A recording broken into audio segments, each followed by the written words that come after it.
Depressed, frustrated, sad, confused. You want answer. Let's talk. Give me a message sa page ko sa Philippine Dating Coach and you can have one-on-one coaching with Coach Baze, your dating coach. Just please subscribe to my channel and hit the bell button. Well, actually, marami na rin nagtatanong sa akin na kung bakit ang toxic daw ng way ng teachings ko. Kung bakit tinuturo ko daw is puro mga self-centered strategy thing. Like, alam mo yon yung parang isentro mo sarili mo, isipin mo sarili mo. Puro pang self-ego at pang self-pride yung mga tinuturo ko sa mga subscribers at sa mga nagiging clients ko. Well, let me explain it to you guys. Hindi kasi ganun kadali magbigay ng soft advice or generally speaking, alam mo yon yung kindness advice. Sa mga ganitong sitwasyon guys, yung kindness hindi siya umuubra. Yung kindness hindi siya necessary. It requires violence for you to attain peace.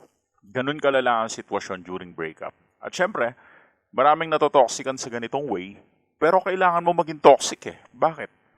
Kasi yung pinupunto ng content ko is yung ex mo na sobrang naging toxic sa'yo. Naging mabuting tao ka sa ex mo most of the time.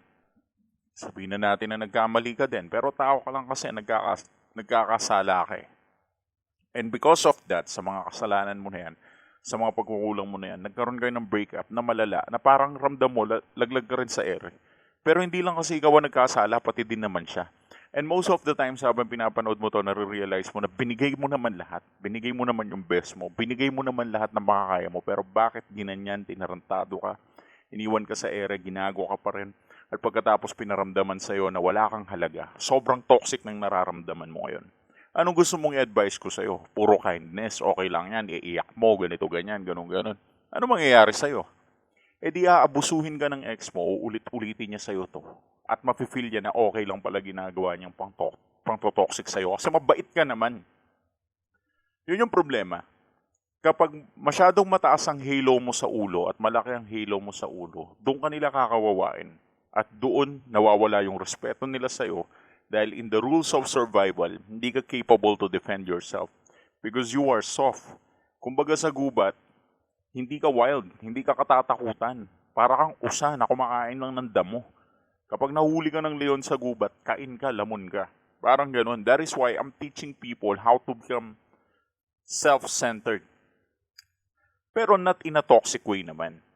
Kung iniisip nyo na kapag naging self-centered ka, is toxic ka na. Parang sobrang toxic nyo naman, napaka-judgmental nyo. No. I'm teaching them kung paano maging self-centered in a way na ibalik nila yung sarili nila. Kasi magsimula, nung nagkaroon sila ng relationship sa taong to, nawala na nila yung sarili nila eh. At dahil nawala na nila yung sarili nila, hindi na nila maibalik ngayon yung sarili nila. Nalilimutan ata nila na as a human being, kailangan mo maging self-centered from time to time. Lalo na kapag sa mga ganitong sitwasyon. And that is why, I'm going to teach you the only one way para mabaliw siya kakaisip sa'yo. Please like this video for support. And I'm gonna teach you this one. Number one secret. Ito ang only way para mabaliw ang ex mo kakaisip sa'yo. And bakit mo ba iniisip ang isang bagay? Unang tanong yan, bakit mo ba iniisip ang isang bagay? Simple lang. Kasi na-anxious ka. Example, wala kayong kakainin bukas ng umaga. Natural, mag-iisip ka kung ano ang gagawin mo para makakain ka. So, ang meal na ito, ang breakfast na ito, tumatakbo siya sa isip mo. Ang dahilan kaya siya tumatakbo sa isip mo kasi naghahanap ka ng plano kung paano ka makakain bukas na umaga. O kaya nag-take ka ng board exam. Tatakbo sa isip mo yung resulta kung pumasa ka ba o hindi. O kaya, nag-apply ka ng trabaho, tapos sabi nila, tatawagan ka nila, so naghintay ka. And because of that, meron siyang element ng anxiety. Para isipin mo ang isang bagay, meron siyang elemento ng anxiety talaga. At ang anxiety, kailangan mag-manifest yan sa utak ng ex mo. But if you are going to think it, paano ka ba iisipin ng isang tao kapag mahal ka niya? Minsan hindi. Hindi, madalas hindi. Kapag ang tao makasarili siya, doon ka niya madalas iisipin. Kapag sobrang hindi na siya self-centered, kundi selfishness naman. Iba kasi ang selfishness eh. Ang selfishness kasi, sarili lang niya iniisip niya. Yung gusto niya, siya yung mahal mo, gusto niya ganito. Kadalasan nagiging biktima ng selfishness ay itong mga tao na, ayun nga, selfish sila. Kadalasan sila nagiging biktima ng tinatawag nating kapraningan. Dito sila nalilabeled as baliw sa kanilang mga exes. Nababaliw daw sila sa mga ex nila. So, the point is, kung gusto mong isipin ka ng isang tao, kailangan mo siyang praningin. Hindi kailangan mahal ka niya, hindi ganun. Kahit mapraning lang siya sa'yo. So, paano ba mapapraning yung taong nagbigay ng pagmamahal sa'yo dati at hiniwalayan ka at dinamp ka? So, eto yung tatlong paraan para mapraning mo ang ex mo. Number 1, saktan mo ang ego. Huwag mong kausapin. Siyempre, kung madali kang kausap, paano siya mapapraning sa'yo? Hindi siya ma-anxious eh. Parang, nakausap na naman kita, di ba? Parang easy ka lang eh. Madali ka eh. Parang kang, kumbaga sa game, parang nasa easy mode ka. Kaya, easy to get ka lang. Parang, alam mo yun, walang sense of threat sa kanya. Kaya, kailangan mo siyang masaktan yung ego niya. Huwag mong kausapin. And, you need to get my point. Saktan mo ang ego. It requires a guy or a woman who is actually brutal pagdating dito. Number 2, eto, kung gusto nyo lang, pero ako, I advise na gawin nyo to, paselosin mo ng sobra sa nakakairitang paraan. Hindi ko alam kung paano mo gagawin to, pero kung meron kang way para mapaselos siya in a very nakakairitang way, nakakairitang paraan, gawin mo.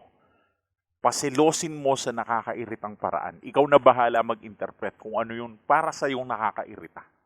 Common sense na yan. Pagselosin mo ng sobra sa nakakairitang paraan. Kasi kung hindi mo pagseselosin yan, hindi rin mapapraning sa'yo. Eh. Alam niya, nasa panig ka niya, di ba? So get ka niya. Pasilosin mo sa nakakairitang paraan. Yung tipong babaliin niya yung leeg niya sa inis. Parang ganun. Number 3, pag malakihan mo. Ito yung isang bagay na hindi nyo magawa. But if you want na ang ex nyo respetuhin kayo, have some sense of pride. Ipakita nyo na kagila-gilalas kayo at proud kayo sa sarili ninyo. Kaya pagmalakihan ninyo ang ex nyo. Iparamdam nyo sa kanya na, wala kang authority over me. Mas mataas ako sa'yo. They need to feel that way. Kailangan mong iparamdam yan. And in order for you to do that, kailangan mo siyang pagmalakihan. Kailangan mong ipakita kung sino ka. So itong tatlong bagay na to, magkokosto ng kapraningan sa ex mo, and I will guarantee you that. Saktan mo ang ego, huwag mong kausapin. Ano ang magiging benefit nun pag sinaktan mo ang ego? Pag sinaktan mo ang ego, masasaktan siya, gusto niyang bumawi sa'yo, pero hindi siya makabawi kasi ayaw mo siyang kausapin. Number 2, pasilosin mo ng sobra sa nakakairitang paraan. Ikaw na bahala kung ano yung selos na nakakairita sa'yo, pero gawin mong lahat, mapaselos mo lang siya sa nakakairitang paraan, yung tipong babaliin niya yung leeg niya para lang wag mong gawin to sa ibang lalaki or sa ibang babae. Number 3, pag malakihan mo, dahil ito yata yung bagay na minsan hinahanap nila sa tao. Gusto nila ng isang tao na merong respeto sa sarili. At baka yun kasi yun nawala sa'yo. Anyways, if you need an advice, give us a message sa aming page sa Philippine Dating Coach. Thanks for watching.